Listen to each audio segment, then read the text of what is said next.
Sou do interior, mas eu moro aqui já tem mais de 20 anos. Mas Já é tem MS, né? muito Não, tempo. você é É, não, sou do interior do você é estado. daqui, então já Isso. faz hora, na verdade. Né?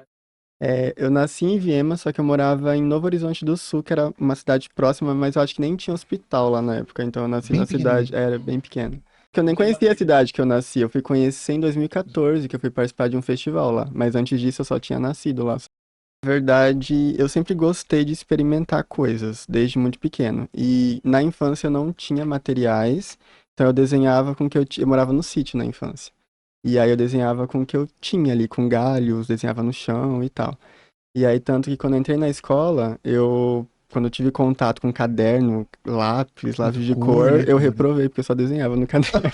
Cara, Caralho, mas na aula de arte também Mas você era sorte que monstro. eu entrei adiantado, então aí depois compensou, né, que eu entrei certinho. Mas eu entrei um ano antes e eu só desenhava, porque já tinha isso desde muito pequeno. Só que eu lembro assim que nesse primeiro ano, minha avó, quando eu reprovei, né, ela me deu um ralo. E ela falou assim, eu não precisei nem te bater, eu só falei que você fez eu passar uma vergonha na escola e tal. puta que pariu. E aí eu entendi meio que como se fosse errado, sabe? Aí eu fui meio que direcionando pra escola. Então, quando tinha algum trabalho de artes, aí eu fazia Arrebentava. bem mais do Escarcel. que era pedido e tal.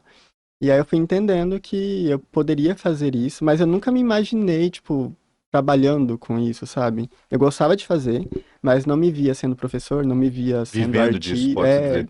porque não tinha referência na família, não tem um artista na família vivendo de arte, sabe? E aí eu só fui entender melhor assim quando eu fui avaliado para entrar nesse núcleo de altas habilidades que eu entendia que eu já desde pequeno transparecia que tinha essa habilidade, só que a escola não era preparada para atender um aluno com altas habilidades, ainda mais no interior do estado. E aí, na adolescência, no ensino médio, que eu comecei a entender, que eu comecei a desenvolver mais o meu trabalho na área das artes e comecei a me ver como artista também, sabe? Eles pegam e avaliam crianças também, então eu ficava me imaginando, se eu fosse avaliado quando eu era pequenininho, porque eu Puta, fui você tava. avaliado já adolescente, com 17 anos. E eles só avaliavam no período da escola. Então, eu já estava no terceiro ano do ensino médio. Então, tipo, por pouco que eu não Passou perdi. batido. Que você não é. E eu nem ia Caraca, saber, porque verdade. é algo que não é divulgado. Então, eu não Não mesmo. conhecia esse núcleo. Cara, não. Poderia ter me bloqueado na infância e não desenhar mais, porque Já pensou? até então eu tinha entendido que era algo errado, porque eu reprovei, eu levei uma bronca e Perfeito, tal. caralho, Mas a verdade. sorte que não foi algo que me afetou. Assim, eu reduzi um pouco, mas eu fui direcionando essa habilidade para momentos adequados. Então, eu Uhum. utilizava a habilidade na escola, em si, nas atividades da escola.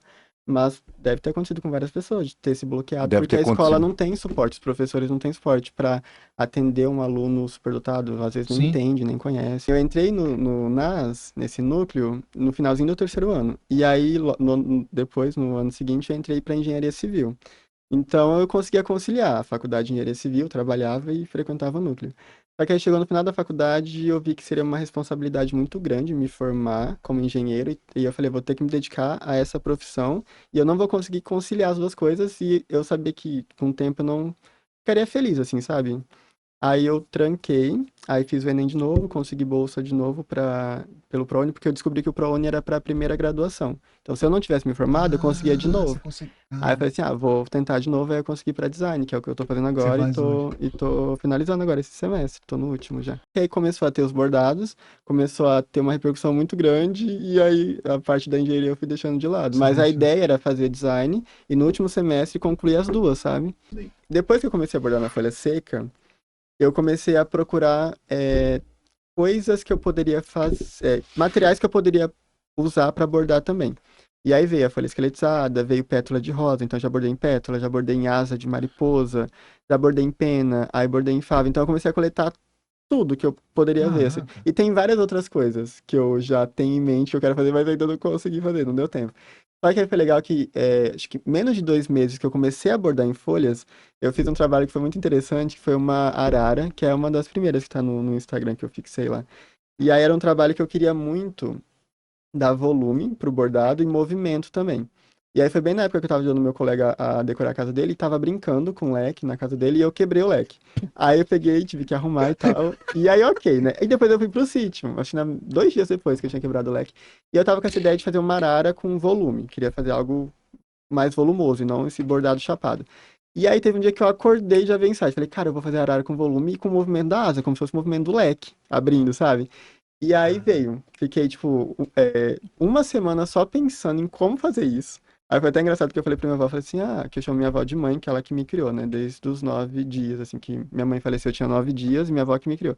E eu falei assim, mãe, eu quero fazer isso, isso e isso, será que eu consigo? Aí ela olhou pra mim e falou assim, eu acho que não. Ah. Aí, Os motivos. e aí eu fiquei, tipo, foram 2 semanas nesse projeto e uma semana só e eu fico muito pensando, assim, é legal você pensar o bordado antes, porque você já vai pensando em coisas que poderiam dar errado e já vai tentando solucionar. E aí fiquei mais uma semana ali produzindo e tal, aos poucos. E, e aí eu coloquei em prática essa parte de engenheiro também, que até minha avó falou assim, foi bem numa época que minha avó tava falando assim, você tinha que focar na engenharia, engenharia dá dinheiro, não sei o que. Eu falei, calma, que eu vou colocar todas as minhas habilidades de engenharia nesse trabalho. E deu E certo? deu certo. Tá, Até no tá Instagram lá? tem um Puta, vídeo. Quando eu terminei essa arara que eu falei, que ela abre a asa, eu fui dormir. Eu fui dormir mais cedo que no outro dia que eu queria acordar cedo pra começar a bordar outro trabalho. E aí eu deitei e fiquei, tipo, não conseguia dormir, porque vinha ideia toda hora. Toda Fiquei, hora. tipo, umas 2 horas deitado com ideia, ideia, ideia, e, tipo, eu ficava anotando no celular. Então, de vez em quando acontece isso. E lá em São Paulo também, agora que eu tava lá, eu fui em algumas exposições. E no primeiro dia eu não consegui dormir lá em São Paulo. Tipo, eu dormi meia-noite, acordei 2 horas achando que era tipo umas 6, 7 horas da manhã. Era 2 horas da madrugada e, tipo, eu não consegui dormir mais, e porque você eu ligando, comecei a sua mente e ter trabalhando, ideias cara. e coisas e anotando e tal.